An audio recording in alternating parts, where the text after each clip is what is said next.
All right, everyone. Welcome to this daily Sidereal Astrology forecast. This is for Thursday, June 7th, 2018. All right, so today we have the moon shifting into Pisces. So the theme now shifting into more of the etheric realm. Really good time going into the weekend for getting in touch with our unconscious mind, our soul, our spiritual body, and yeah, anything that involves that or creativity, imagination, really good with the moon in Pisces. So with that being said, we are easing up from a lot of more maybe challenging energy from the middle part of the week, where we had the Neptune squares. However, today the sun will be squaring up to Neptune exact, but easing up as the day unfolds nonetheless. This is also like Pisces. Neptune is about that dreaminess, but in a square, it's about working with this constructively. So it is a great day for building our dreams and ideals, as well as practicing, again, healthy receptivity or spirituality. All right, so let's look at all of this here in more detail when we return.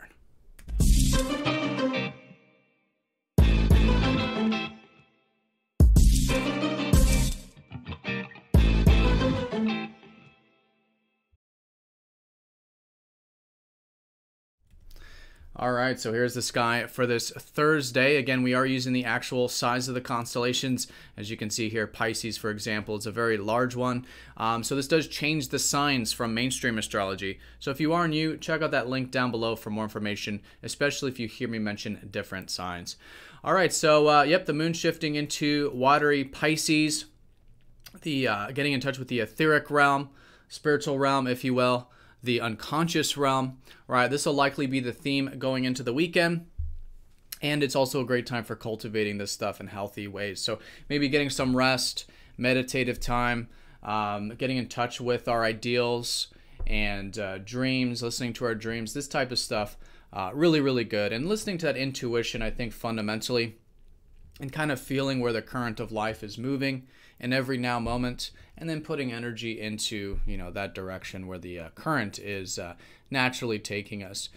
So so that's the moon, but of course we still do have the sun and Mercury in Taurus. So this whole lunar cycle has been about, again, developing our inner and outer resources at this time, so that's still definitely the case. In fact, since we are in the third quarter phase of the lunar cycle, it is a good time to constructively work with both. How can we bring in some of this, again, intuitive energy and receptive energy while still moving things forward with what we want to cultivate with our values, maybe our material values, and again, anything that does require that inner stability that we've been working on the past few weeks within and without. All right, and of course we do have Venus, who is finishing up Gemini actually, but still a great time nonetheless for enjoying a bit of learning, reading books, maybe doing some writing, communication in relationships, always enjoyable usually when Venus is in Gemini. And of course Mars is still easing up off of that conjunction with the South Node.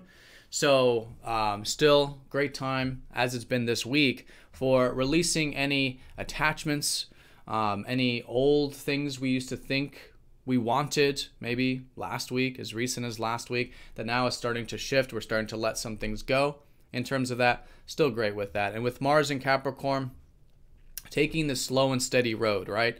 Saying how we can pursue what we want, but in a way with seeing the long-term road, the patient perspective, and just bringing in a bit of that discipline when going towards and achieving what we want with Mars.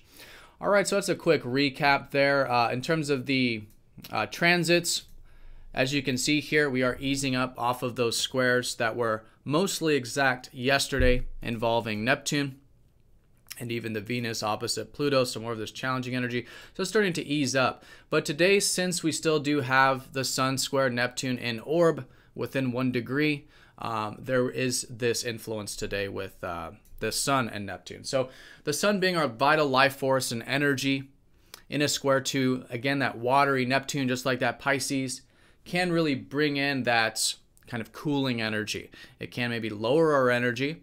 It can bring in that kind of water, right? And so that's what makes it a great day for the constructive approach of seeing how we can work with water energy in such a way that's intentful and building upon maybe our dreams and ideals, right? Taking the constructive approach with those, for example, or maybe with our spirituality, right? Practicing acceptance, maybe doing things like meditation, this type of stuff, anything that's constructive with the spiritual realm or the imaginative realm.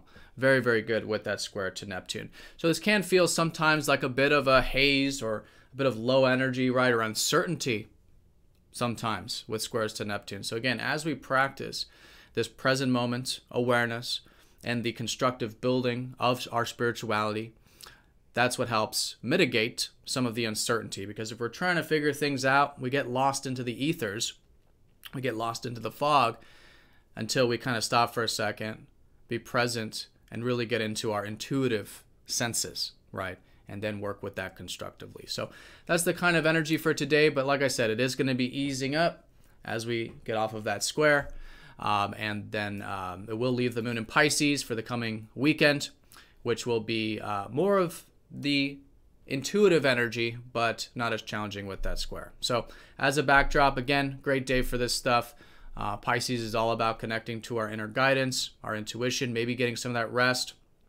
Peaceful time, essentially.